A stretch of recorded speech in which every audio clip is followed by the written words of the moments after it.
Hello and welcome back to another video. In this video, I wanted to talk about the tricky thing called identity and its role in what I usually talk about here in this channel. In this channel, I talk about spirituality, about philosophy, about yoga, and about different topics, even going into some of the political theories. But I, above all things, I want to talk about identity, which is which is the root of your existence, which is something that is very important to you. And the easiest way to pluck a string inside your heart is to understand your identity and to pluck your identity. In Indian philosophy, identity and the question who am I plays a huge role in any school of Indian philosophy. There are usually majorly three there are majorly six divisions in Indian philosophy, and all of them center at this root of your identity. None of them really talk about the universe or the astronomy, or there are of course different other schools that talk about astronomy in India, and also if we look at science, well, endeavor in science is to understand things as they are objectively. But Indian philosophy is unique in a way that it uh, faces identity head on and tries to tackle this question called who am I? And there are different schools who divide the world into either a subject object relationship like the Sankhya philosophy of India, which divides the world into two basic realms, which is the Purusha and the Prakriti. It says that there is the world out there and there is consciousness, the Purusha. The world out there is considered to be an aspect of Prakriti, and Purusha is the consciousness, the underlying aspect, which is not related to Prakriti at all, but it exists on its own way. And then there are the other schools, which say that everything is one in the sense that even Prakriti is part of consciousness, or there is this one underlying entity called consciousness, which and the Prakriti is simply like a reflection on this pond or this lake of consciousness. This is called Advaita or non-dualistic school of Indian philosophy, and so this school deals with dissolving the identity and trying to see the world as one entity that is consciousness. You as a being are also consciousness. Of course, you identify yourself with a certain body, with a certain face, with a certain identity, a national identity, a certain behavioral pattern, with a certain goodness inside you or a certain badness inside you, whatever it is that you do, you identify with this personality, with this ego mind, so to speak. Now, the goal is to realize this eternal oneness that we are with the universe. And the first step towards this direction is always inwards.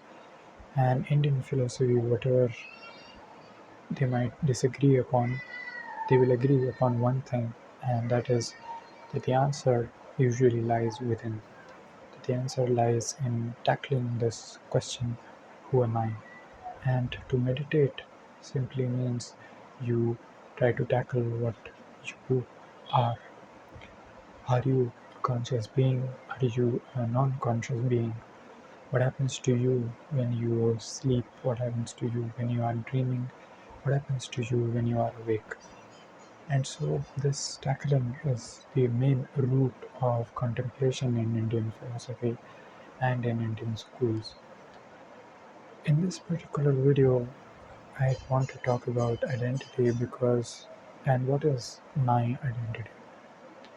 Why is it that we see so much conflict when it comes to identity? And should we try to inflict identities upon ourselves and try to gather as much identities as we can, or try to get rid of identities? Identity to me personally is like a wall that we create in our minds. It is a boundary that we put on ourselves.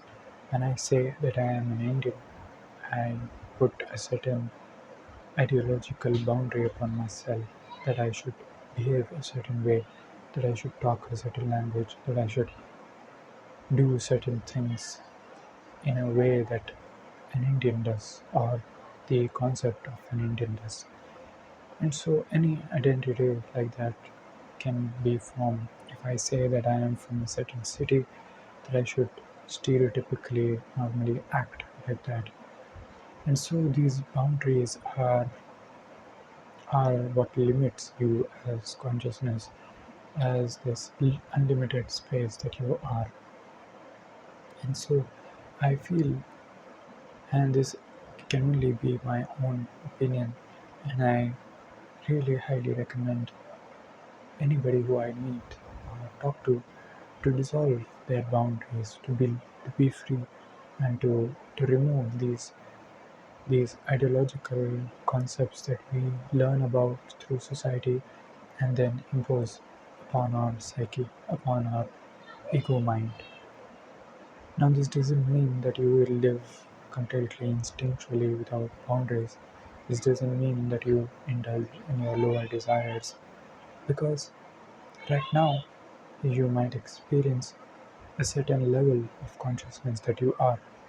But in order to enhance this consciousness and in order to be more conscious, you have to battle and fight against lower desires, desires which are rooted upon certain identities, like the identity of a man and being attracted to a female, or an identity of a woman being attracted to a man.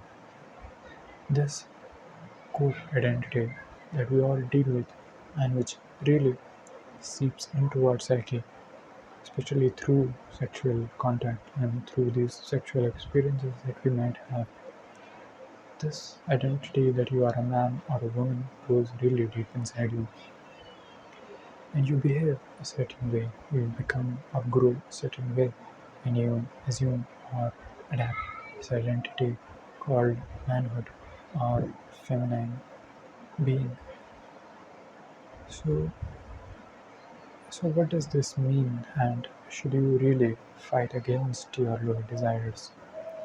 Now, when you try to understand nature, your nature truly does not have anything to do with your gender, and how really can your being as consciousness really be attracted to another?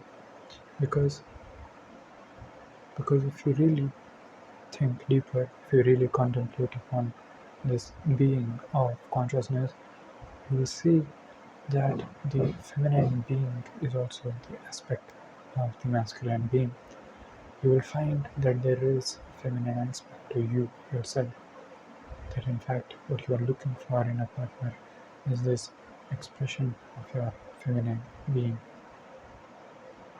And through unity with the other counterpart, especially sexual counterpart, you are trying to find in this feminine aspect in the other.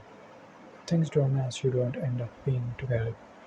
This has happened to a lot of relationships that I have counseled, and I see this as a root of a lot of conflicts. And if we look at also the conflicts that develop into wars, that develop into hatred among different groups and organizations, there is always this conflict due to identity. When in fact you as consciousness has nothing to do with your identity, with your being as an Indian, as a certain religious person, or being born into a certain tradition or culture.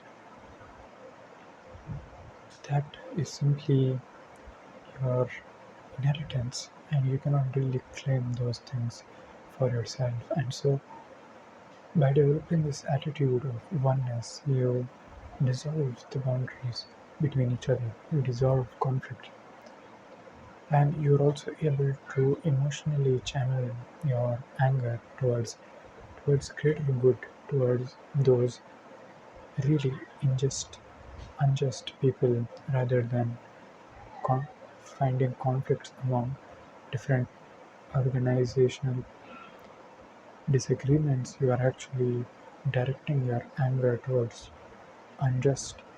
truly criminal people instead. So identity leads you towards boundaries, and it is important to understand your identity, to understand who you are, and to really think about who you are. So thank you for watching this video, and I highly recommend you subscribe to my channel for more videos. In the next video, I wanted to talk about samskaras, and or what is also called impression upon your consciousness, and how they are formed. So thank you for watching this video. I hope you liked the video, and if you really liked it, be sure to click on the like button down below. Also subscribe to my channel for more videos on art, philosophy, and spirituality.